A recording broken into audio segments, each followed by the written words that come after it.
coming to you from Royer Farm on a breezy February morning. Just wanted to talk a little bit about how we care for the cattle in the wintertime. So we're going to flip the phone around and take a look at things. So off here in the distance you can see their barn. So the cattle can get in the barn when it's windy like this, or they really like to be in the barn when it's raining between 30 and 40 degrees. Other than that, they really prefer to be outside on pasture, but it's good that they have that option. Now we're going to swing around and take a look at what they are eating. So we feed several different kinds of hay, and hay is pasture that's been mowed and dried and then put up for storage, because in the summertime we'll have excess forage, but then we definitely need it in the wintertime. So surrounding the bale is what we call a hay ring. It's just a metal ring to keep the cattle from trampling on the hay and wasting the hay and soiling the hay. So we feed several different kinds of hay, and we'll come up here and take a look at this.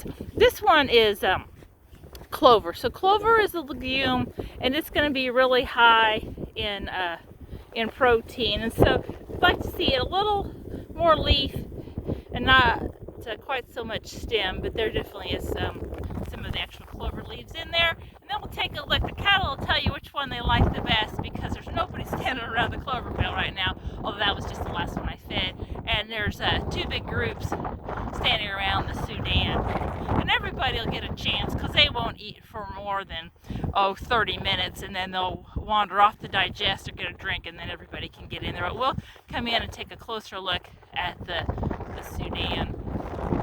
It's really sweet, that's why they like it, but it's not quite as high in protein as what we'd like. It's only about 14.5% protein, and the cattle overall need somewhere, growing cattle, between 15 and 16% protein. But that's why we feed a diversity of forages, because the clover, which we looked at, and the alfalfa, which we'll take a look at here in a minute, are higher in protein. Hello. Yes, hello.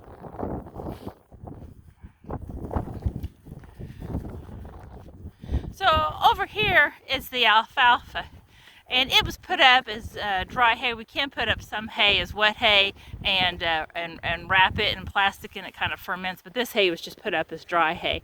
And really, alfalfa, if you can get it at the right stage, is your premium hay. It can be really high in protein, and you can see here there's some leaves, but quite a bit of stem. And the challenge with putting up dry hay in Indiana is it rains when we don't want it to, and doesn't rain when we want it to. And the hay has to, like I said, be mowed and then dried before it's baled so it doesn't mold. And it's hard sometimes to get the hay at the right level of maturity when it's still leafy and not so stemmy, and the weather cooperates so you can put up good hay. So that's kind of the challenge with good hay, and it's also one of the reasons why we feed a diversity of hay, so that way the cattle can really kind of balance their own diet. And the other type of hay that we're feeding, this one isn't in a ring. This is lower quality hay, has more fescue in it and some orchard grass. And we roll it out, and the cattle can munch on it, but then also they'll use it for bedding, and then what they don't eat can decompose and go back into the soil. So that's a little bit about how we care for and feed the cattle and what their diet is like in the wintertime.